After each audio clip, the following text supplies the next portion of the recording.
నమస్కారం city news కు స్వాగతం. ఈనాటి వార్తా విశేషాలు. ప్రజల సమస్యల పరిష్కారంలో అధికారులు బాధ్యతతో పనిచేయాలని బాపట్ల జిల్లా కలెక్టర్ జె వెంకటమురళి అధికారులను ఆదేశించారు. సోమవారం స్థానిక కలెక్టరేట్ లోని టీజీఆర్ఎస్ హాల్లో ప్రజా సమస్యల పరిష్కార వేదిక కార్యక్రమంలో జిల్లా కలెక్టర్ జె వెంకటమురళి పాల్గొన్నారు. ప్రజా సమస్యల వినతి పత్రాలను వారు స్వయంగా స్వీకరించి కొన్నిటికి తక్షణమే పరిష్కార మార్గం చూపించారు. కొన్నిటిని సంబంధిత శాఖ అధికారులకు అందించి ప్రతి వినతిని తక్షణమే పరిష్కరించేలా పనిచేయాలని ఆయన అధికారులకు పలు సూచనలు చేశారు. ఈ సందర్భంగా మొత్తం 190 వినతులు అందాయని, టీజీఆర్ఎస్ లో వచ్చే సమస్యలను నాణ్యతతో పరిష్కరించాలని ఆయన అన్నారు. ప్రజా సమస్యల పరిష్కారంలో నాణ్యత చూపని అధికారులపై తగు చర్యలు తీసుకోవడం జరుగుతుందని ఆయన అధికారులను హెచ్చరించారు.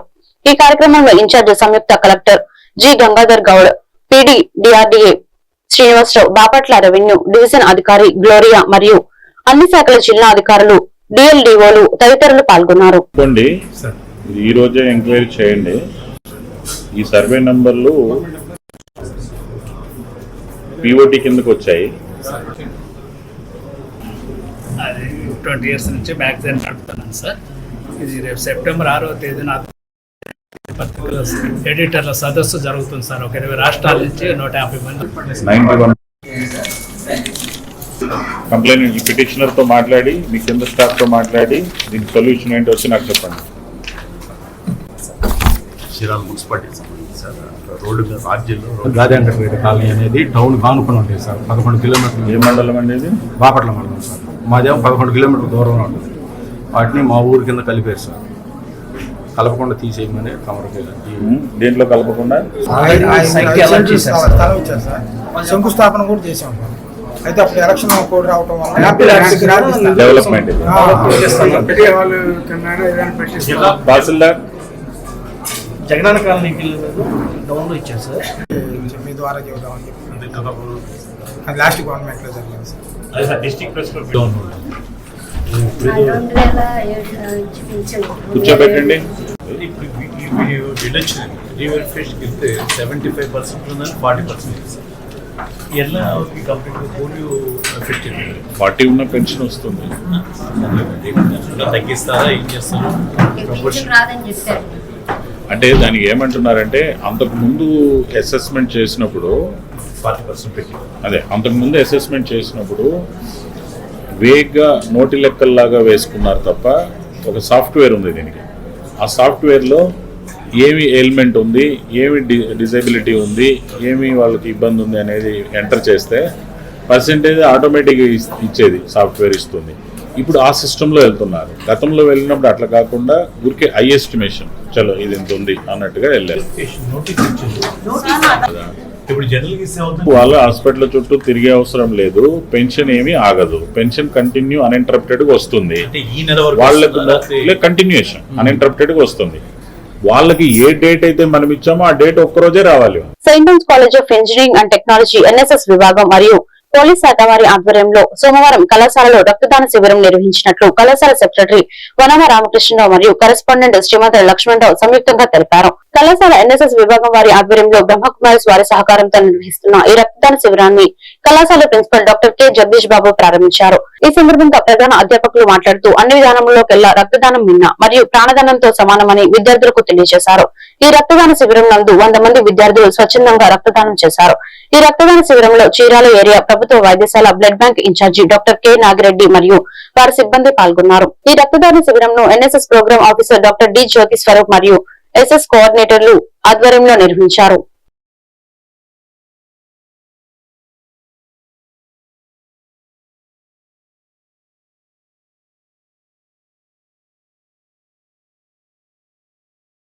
వినుకొండ నియోజకవర్గం నూజెండ్ల మండలం టి అన్నారం గ్రామంలో పొడిచింది, గాయపడింది. ఇద్దరు కూడా బొల్ల బ్రహ్మానాయుడు ప్రోత్సహించి పోషించిన వారే అయినప్పుడు తెలుగుదేశానికి ఏంటి సంబంధం అని ప్రభుత్వ చీఫ్ విప్ ఎమ్మెల్యే జీవి ఆంజనేయుడు ప్రశ్నించారు. ఒక గ్రామంలో 2 కుటుంబాల మధ్య పాత తగాదాలతో జరిగిన ఘర్షణకు మంత్రి లోకేష్, జీవి ఆంజనేయుడు, మక్కెన మల్లికార్జునరావుకు ఏమైనా సంబంధం ఉందా అని నిలదీశారు.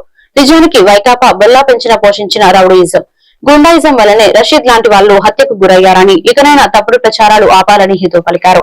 5 ఏళ్ల పాటు సాగిన వారి దుర్మార్గాలు భరించలేకనే ప్రజలు బొల్లాను ఎన్నికల్లో చిత్తుచిత్తుగా ఓడించారని గుర్తు చేశారు. 5 ఏళ్లలో 5,000 మంది బీసీల ఊసులను తీసిన వైకాపా హత్య రాజకీయాలు, దుష్ప్రచారాలను ప్రజలు నమ్మే పరిస్థితి లేదని గుర్తించారన్నారు. జగన్ తన సొంత బాబాయిని చంద్రబాబు చంపించారని నానా యాగి చేస్తే చివరకు సిబిఐ అవినాష్ రెడ్డిని ఆ కేసులో ప్రధాన నిందితుడిగా అరెస్ట్ చేసినప్పుడు వారి విశ్వసనీయతను చూసి ప్రజలంతా ముక్కున వేలేసుకున్నారని ఎద్దేవా చేశారు. బొల్లా బ్రహ్మనాయుడు నటనకి ఆస్కార్ అవార్డు ఇచ్చినా తక్కువే.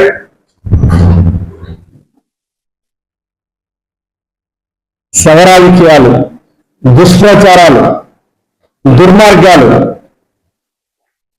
వైకాపా పేటెంట్లు. అసలు ఈ రెండు కుటుంబాల మధ్య గొడవ జరిగి కత్తిపోట్లు జరిగితే దానికి బాధ్యులు ఎవరు? నువ్వు పోషించినటువంటి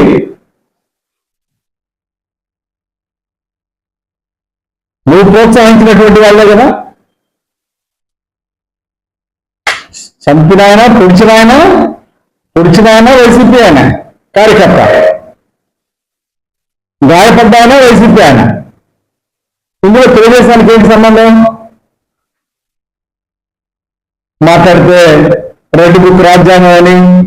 అసలు ఈ సంఘటనతో లోకేష్ గారికి, జీవి ఆంజనేయులకి, మక్కిలికి ఏమైనా సంబంధం ఉందా? నోటికొచ్చినట్టు దుష్ప్రచారాలు చేస్తా ఉన్నాడు బొల్లా బ్రహ్మనాయుడు. ఒక మాజీ ఎమ్మెల్యే 5 ఏళ్ళు అరాచకాలు చేశారు, తప్పుడు కేసులు పెట్టారు, అనేకుల మీద దాడులు చేశారు. రషీద్ లాంటి వాడి హత్యకు కారకులు నువ్వే. రౌడీజాన్ని, గూండాయిజాన్ని పెంచి పోషించింది నువ్వు కదా ఈ నియోజకవర్గంలో. దీంట్లో లోకేష్ గారికి ఏంటి సంబంధం? జీవి ఆంజనేయులు గారికి ఏంటి సంబంధం? తప్పుడు ప్రచారాలు ఆపు. కొడుకులు చందా కోసం వెళ్తే మమ్మల్ని మా మీద దాడి చేశారు, మా తాతను కొట్టారు, మమ్మల్ని కొట్టారు, అందుకే నేను అక్కడ దొరికిన వస్తుంటే నేను ఎదురుదాడి చేశానని చెప్తున్నాడు. నేను వైసీపీలో పనిచేశానని చెప్తున్నాడు. పోలేరమ్మ గుడి చందా కోసం వెళ్తే ఈ గొడవ జరిగాను అని ఎవరైతే దాడి చేశారో ఆ వ్యక్తి చెప్తా ఉంటే మీకు సిగ్గు లేదా? లజ్జ లేదా? మీకు అసలు మానవత్వం ఉందా? అంటే హాస్పిటల్లో చేర్చుకోవద్దని చెప్పేసి ఏం చేశారని దుష్ప్రచారం చేస్తున్నారు. ఇక్కడ చేర్చుకోవద్దన్నారంట, గుంటూరు హాస్పిటల్లో చేర్చుకోవద్దని మేమేదో ఫోన్లు చేసినట్టు. అంటే మీలాగా మానవత్వం లేని మనుషులు కాదు మేము. మానవత్వానికి పెద్ద పెట్టేసే సంస్కృతి మాది. మానవత్వం లేకుండా రైతు గిట్టుబాటు ధర ఇవ్వండి. రైతులు వెనుకొండ నియోజకవర్గం నూజెండ్ల మండలం టి అన్నవరం గ్రామంలో జరిగిన ఒక వ్యక్తిగత గొడవకు రాజకీయ రంగు పులిమి కూటమి ప్రభుత్వం పైన నిందలు వేసిన బొల్లా బ్రహ్మనాయుడు వాస్తవాలు తెలుసుకుని మాట్లాడాలి అని వెనుకొండ నియోజకవర్గ జనసేన పార్టీ సమన్వయకర్త కోజంటి నాగశ్రీను రాయల్ తెలిపారు. స్థానిక జనసేన పార్టీ ఆఫీస్ లో ఏర్పాటు చేసిన విలేకరుల సమావేశంలో ఆయన మాట్లాడుతూ ఈ గొడవలో ఉన్న 2 వ్యక్తులు వైసీపీ పార్టీకి చెందిన వారే. ఊరిలో జరిగే జాతరకు సంబంధించిన చందాల విషయంలో జరిగిన గొడవలో 2 వ్యక్తులు గాయపడ్డారు. వీరు చెప్పే గోపి అనే వ్యక్తి మీ పార్టీ కార్యకర్త. అతను నివాసం ఉండేది వినుకొండ పట్టణంలో. అతను జగన్ రెడ్డి వినుకొండ పర్యటనకు వచ్చిన దగ్గర నుండి వెళ్లే వరకు మీతోనే ఉన్నాడు. వారి వ్యక్తిగత గొడవను శాసనసభ్యులు చీఫ్ విప్ జీవి ఆంజనేయుల పైన మరియు మంత్రివర్యుడు నారా లోకేష్ పైన కుటుంబ ప్రభుత్వం పైన వేయడం సిగ్గుచేటన్నారు. మీడియా మిత్రులందరికీ నమస్కారం. మొన్న నూజెండ్ల మండలంలోని టి అన్నవరం గ్రామంలో 2 కుటుంబాల మధ్య చిన్న గొడవ జరిగింది. ప్రసాద్ అనే వ్యక్తిని రామయ్య అనే అతను కొడుకు కోసం సందాడగ్గా అక్కడ గొడవ ముదిరి రామయ్య అనే అతన్ని ప్రసాద్ కొట్టడం జరిగింది. తన తాత అయిన రామయ్యని కొట్టడం చూసిన గోపి ప్రసాద్ మీద ఎగబడతాం, ఇద్దరం కొట్టుకోవడంలో నా ఇంటికి వచ్చి నన్నే కొట్టావరా అని ప్రసాద్ లోపలపై కత్తి తీసుకురావడం, గోపిని నెల మీద కత్తితో కాలు వేయడం, గోపి భయపడిపోయి ప్రసాద్ మీదకి తిరగబడి అదే కత్తితో ప్రసాద్ని పొగడం జరిగింది. ఇది 2 కుటుంబాల మధ్య జరిగింది. వీరు ఆరోపిస్తున్న గోపి అతను అన్నవరం గ్రామం కాదు. ఇతను వినుకొండలో పెద్ద బోరింగ్ సెంటర్ లో ఉంటాడు. ఇక్కడికి మొన్న జగన్ వచ్చిన రోజు కూడా మన గోపి వాళ్ళ అనుచరులు అందరూ కూడా జగన్ స్వాగతం పలకడమే కాకుండా జగన్ కార్యక్రమం అయిపోయేంత వరకు కూడా ఈ గోపి అక్రమటే ఉన్నారు. ఇది 2 కుటుంబాల మధ్య జరిగిన విషయాన్ని బొల్లాటి రామారాయుడు గారు దాన్ని ఆంజనేయ గారి మీద కూటమి ప్రభుత్వం మీద నెట్టడానికి చూస్తున్నారు. అయ్యా బొల్లాటి రామారాయుడు గారు, మీరు మొన్న ప్రెస్కి ఇచ్చిన నోట్లో అన్నవరంలో గొడవ జరిగిన తర్వాత ప్రసాదం వాళ్ళు మన స్థానిక గవర్నమెంట్ హాస్పిటల్కి వచ్చినట్టు అక్కడ ఎమ్మెల్యే గారు వాళ్ళని చేర్చుకోవద్దన్నారని చెప్పారని వాళ్ళని హాస్పిటల్లో చేర్చుకోలేదని మీరు చెప్పారు. మీరు ఎంత అబద్ధాలు ఆడుతున్నారో ఈ ఒక్క విషయంలో తెలుస్తుంది. మన వినకొండ గవర్నమెంట్ హాస్పిటల్లో దరిదాపు 30 సీసీ కెమెరాలు ఉన్నాయి. ఏ పక్కనకి వచ్చినా కానీ ఆ సీసీ కెమెరాల్లో ఆ దృశ్యం బంధించబడి ఉంటుంది. మీరు మీ కార్యకర్త ఎవరు తీసుకొని వచ్చారు? 78 హాస్పిటల్కి వచ్చి చేర్చుకోలేదని మీరు చెప్పారు. మీరు అబద్ధాలు ఆడుతున్నారని వినకొండ ప్రజలందరూ కూడా అక్కడే అర్థమవుతుంది. అక్కడికి పోగా మీరు మళ్ళా గుంటూరులో కూడా జీవాంజనేయులు ఫోన్ చేయడం వల్ల చేర్చుకోలేదని ఎందుకు ఈ విధంగా అబద్ధాలు ఆడుతున్నారు? అది జరిగింది. 2 కుటుంబాల మధ్య గొడవ జరిగింది. ఇతను అతన్ని ప్రాణం చేస్తాడేమోనని భయపడి అతను ఇది చేశాడు. అది ఇద్దరు వైసీపీ కార్యకర్తలు. దాని దేనికి ఎన్డీఏ కూటమి మీద మీరు ఈ విధంగా దుఃఖాలను చేయాల్సిన అవసరం ఏముందని మేము ప్రశ్నిస్తున్నాం. అసలు వినకొండ నియోజకవర్గంలో ఈ 14 నెలల్లో కూటమి తరఫున జనసేన గాని, టీడీపీ కార్యకర్తలు గాని, బీజేపీ కార్యకర్తలు కానీ ఎక్కడైనా గొడవ చేసిన చీపియండి. ఎన్ని చేశారో నేను చెప్తా, రాసుకోండి.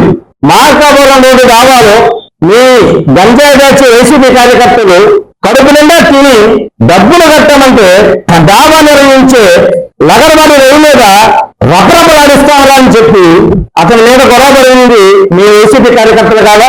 ఒరిస్సా నుంచి పొట్టకోటి కోసం వినకొండ వచ్చి డాబాలో పనిచేస్తుంటుంటే మీ గంజాయి వైసీపీ కార్యకర్తలు ఆ ఒరిస్సా వాళ్ళు ఎలా కొట్టారో, ఏ విధంగా కాళ్ళు పట్టించుకొని కొట్టి దండాలు పెట్టి. పల్నాడు జిల్లా గురజాల నియోజకవర్గం పిడుగురాళ్ల పట్టణంలోని R&B బంగ్లా నందు ఆంధ్రప్రదేశ్ రాష్ట్ర కుమ్మర శాలివాహన సంక్షేమ సంఘం వర్కింగ్ ప్రెసిడెంట్ పారెళ్ల బసవేశ్వరరావు, ప్రధాన కార్యదర్శి బెజవాడ ఆదిశేషయ్య, చిత్తూరు హైపవర్ కమిటీ సభ్యులు కంచెల దేవరాజు ఆధ్వర్యంలో పల్నాడు జిల్లా కుమ్మర శాలివాహన సంక్షేమ సంఘం అధ్యక్షులుగా నడుకుడి వెంకటేశ్వరరావు నియమించడం జరిగింది. ఈ సందర్భంగా వర్కింగ్ ప్రెసిడెంట్ పారెళ్ల బసవేశ్వరరావు, ప్రధాన కార్యదర్శి బెజవాడ ఆదిశేషయ్య మాట్లాడుతూ పల్నాడు ప్రాంతంలో కుమ్మరులు చాలా వెనుకబడి ఉన్నారని, వారిని సామాజికంగా, రాజకీయంగా, ఆర్థికంగా అభివృద్ధి చేయాలనే ఉద్దేశంతో కుమ్మర శాలివాహన సంఘంలో పనిచేసిన వ్యక్తి, కులస్తులతో ఉన్న అపార సత్సంబంధాలు కలిగిన వ్యక్తి నడుకుడి వెంకటేశ్వరరావును ఈ జిల్లాకి అధ్యక్షులుగా చేస్తే బాగుంటుందనే ఆలోచనతో జిల్లా అధ్యక్షులుగా నియమించడం జరిగిందని తెలిపారు.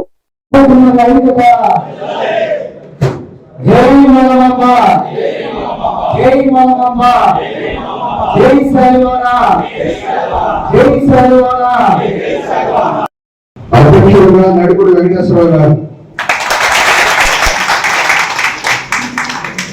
తోగటి అంకమరావు గారు, ఇంకో ఉపాధ్యక్షుడిగా బొంగోడు పవన్ కుమార్ గారు, ఇంకో ఉపాధ్యక్షుడిగా మధ్యపూడి అభినవ్ గారు, ఇంకో ఉపాధ్యక్షుడిగా పోరెల్లి అశోక్ గారు కూడా అందుబాటులో లేని కారణంగా ప్రస్తుతం అందుబాటులో ఉన్న వాళ్ళని అనౌన్స్ చేస్తాం.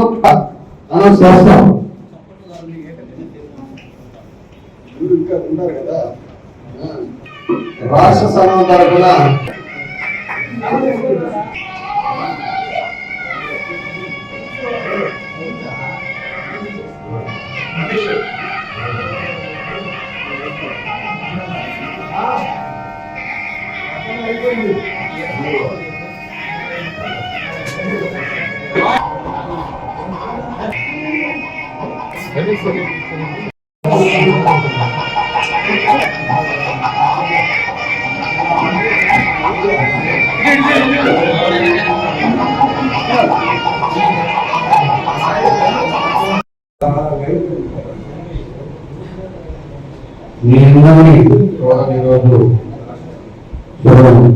గతంలో పర్యటించున్నాను కానీ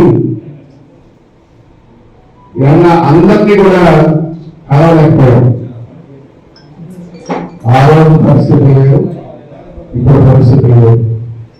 ఏదైనా పోటీ తప్పు ఉంటేనే మనలో ఉండేటువంటి కళ వెలుగులోకి వస్తుంది. వెంకయ్య గారి దగ్గర ఈ సంఘం ఇందులో 34 సంవత్సరాలు నేను సంఘంలో చేరి ప్రతి తోడ్పాటులో సంఘ కార్యక్రమాలు ఎక్కడ కూడా బ్యాలెన్స్ పెట్టాల. ఎందుకంటే దాన్ని ఎందుకు చెప్పాలంటే మా గురువు గారు గుంటూరు రాజశేఖర్ గారు, నెల్లూరు జిల్లా వాసి గుంటూరు రాజశేఖర్ గారు విలువైనటువంటి సమాచారం, ఆ మన పురస్కులకు కావాల్సినటువంటి విలువైనటువంటి సమాచారం సేకరించారు. తర్వాత పర్వ నాగయ్య గారు ప్రకాశం జిల్లా వాసి కర్పాశ్వర గారు, ఆయనకి సైకిల్ పట్టుకొని వాటర్ బాటిల్ సైకిల్ ఆయనతో మేము నడిచేది. సోదరులకు అలాగే మన ముఖ్య అతిథిగా చేసిన రాష్ట్ర ప్రధాన కార్యదర్శి పెద్దవాడ ఆశేషయ్య గారికి, చిత్తూరు జిల్లా నుంచి చేసిన రాష్ట్ర కమిటీ మెంబర్లు పెంచల దేవరాజు గారికి, అలాగే గుంటూరు జిల్లా కుమ్మసాయివాన సంక్షేమ సంఘం ఇటీవలే జిల్లా కమిటీ అధ్యక్షుడిగా ఎన్నికైన ఇందుర్తి సోనారాయణ గారికి, ప్రధాన కార్యదర్శి పెద్దల నాగమల్లేశ్వర గారికి, అలాగే కోటప్పకొండ సత్రం అధ్యక్షుడు రంగయ్య గారికి, ప్రధాన కార్యదర్శి యలమణి గారికి, వైస్ ప్రెసిడెంట్ రామరాజు గారికి, ఈ సమావేశానికి విచ్చేసిన మీడియా మిత్రులకి ప్రత్యేక ధన్యవాదాలు తెలియజేసుకుంటూ, అందరూ ప్రతిసారి చెప్పుకునేదే,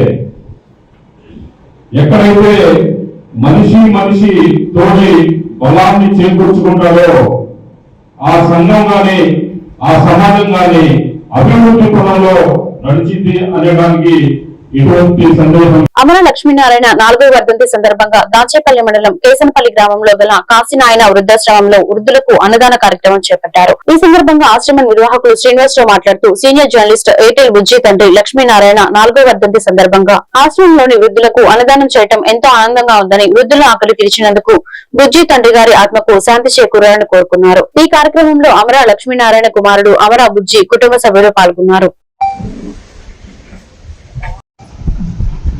श्री भगवान काशीनायन के, श्री भगवान काशीनायन के, महादेव शंभो शंकर अन्नदाता अन्नदाता రోజు అన్నదానం చేయవారు అమర లక్ష్మీనారాయణ.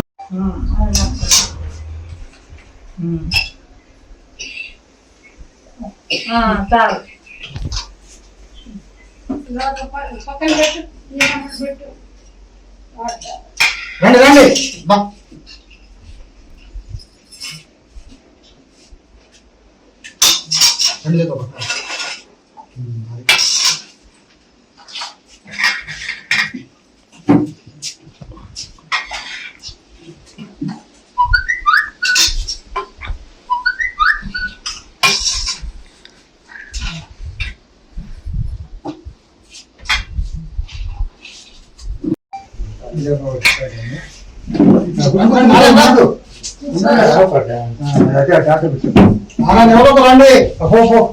పెట్టుకోరా.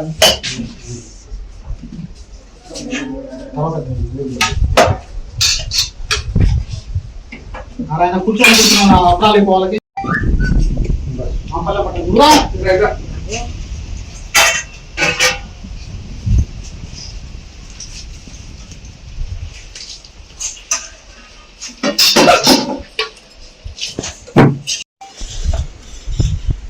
చూడ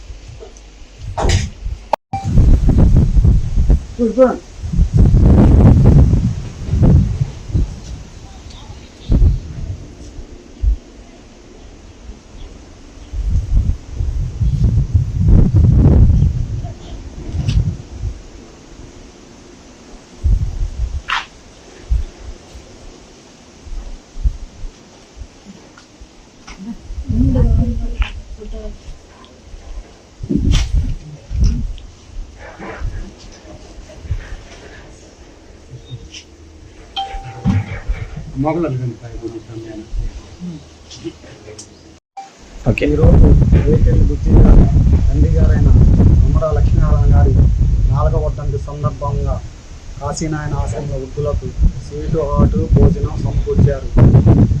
అమర లక్ష్మీనారాయణ గారి ఆత్మశాంతిగా ప్రార్థిస్తూ వారి కుటుంబ సభ్యులకు హృదయపూర్వక ధన్యవాదాలు తెలియజేస్తూ లక్ష్మీ ఆత్మ సైన్యానికి